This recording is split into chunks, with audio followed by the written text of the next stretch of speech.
The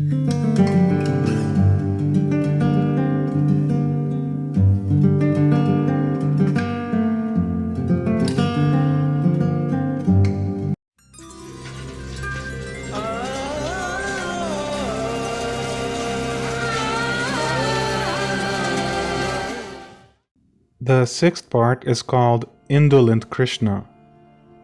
In the story told by the poem so far, the friend now returns and describes to Krishna how much Radha suffers. She is feeling alone, secluded, powerless, and devastated. And yet, she remains in a state of passion and yearning for him, even while feeling abandoned. Radha wants her situation to change and wonders what she has to do to bring about this change. Can things really change? Or are situations locked and isolated in place? The friend sharing Radha's situation has to do actually with how Krishna, in his divine mind, views the details of the entire creation. This divine viewing, or looking after, known as Ikshana, is how Krishna sees everything as working together. Seeing Radha in her retreat of vines, powerless to leave, impassioned too long, her friend described her state while Krishna lay helpless with love. Krishna sees the past, present, and future. He sees the actions, reactions, and interactions of all individual souls. He sees the world as something that is both separated in parts, but also as a complete whole. He sees it as something firm, but also as something adjustable. Understanding this divine supervision can help us see why Krishna doesn't intervene whenever we call on him. Why won't Hari come quickly to meet me? She incessantly asks her friend. There is an obvious structure in the world. There is an order to this universe that we can all confirm through experience. The concept of Rita, meaning order, is what regulates and coordinates how everything in the universe functions. The individual soul sees this order in everything else. This is evident in the rituals and ceremonies that we do to imitate what we see existing everywhere with beauty, purpose, and unity of being for each thing that is known. Weaving bracelets from supple lotus shoots as symbols of your skillful love she keeps alive. Existence is made of separate things, where they each have their place, different from each other.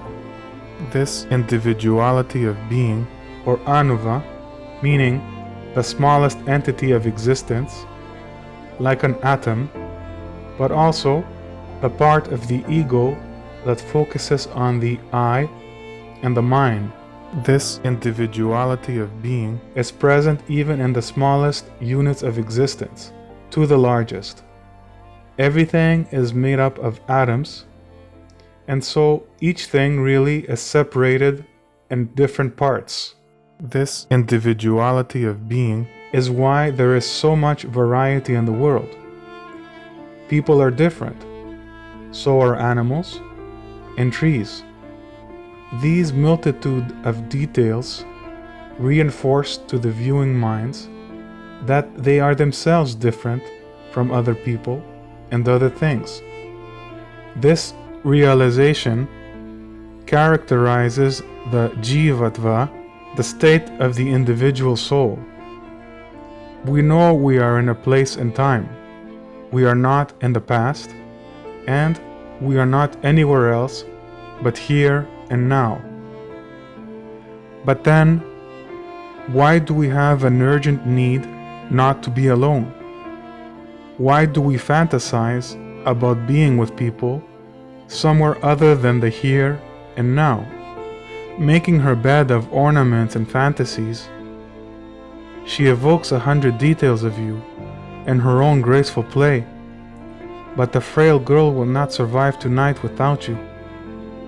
There is something in all of us that makes us reassured of the stability of the universe. And yet, we try to see if we can change the world, make it different, and make it better for us. We want to shape existence as we desire to see it. She embraces, she kisses cloud-like forms of the vast dark night. Harry has come, she says.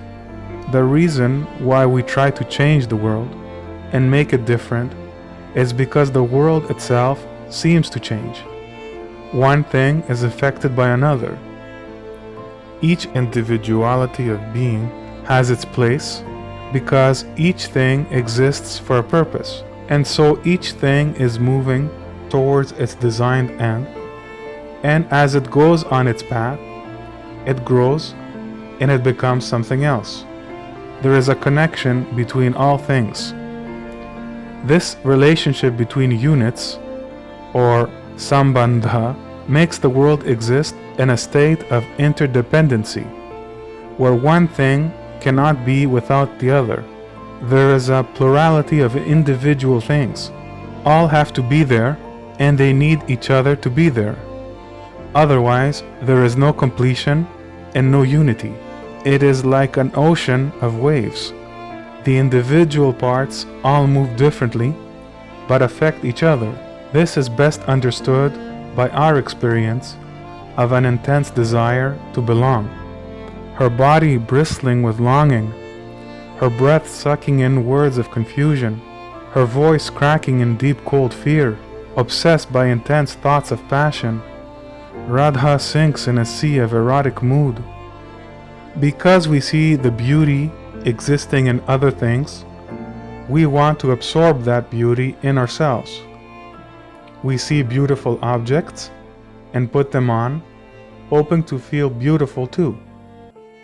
We want to share in the quality of beauty. We continue chasing people, chasing attention, because we want to be seen as sharing the qualities we cherish. She ornaments her limbs. When a leaf quivers or a feather falls, suspecting your coming, she spreads out the bed and waits long in meditation. This absorbing of different things makes it seem as if there is no real separation between things. This desired state of being is the concept of Aikyam, meaning oneness, unity, and harmony.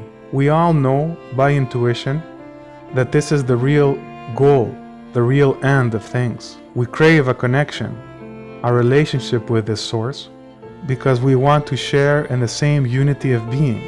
We are pulled by intuition to lose the tiny unit of being and to find the bliss of unification. Staring at her ornament's natural grace, she fancies, I am Krishna, Madhu's foe. Why do we feel empty, always chasing people, chasing their attention, and chasing their intimacy? Doesn't the individual soul ask, don't I deserve to be loved? Don't I need to be accepted, invited, and celebrated for being myself? This individuality of being we all have is also what is keeping us back, to feel alone and ignored.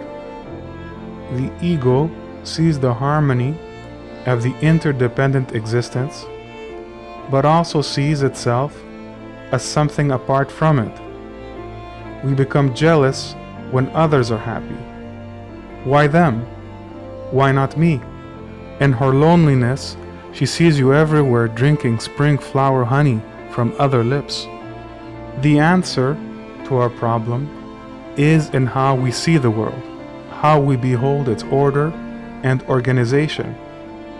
The only way for the individual soul to feel like it's going in the right direction and not to feel lost and alone through this pursuit of connections is through the fostering of joy.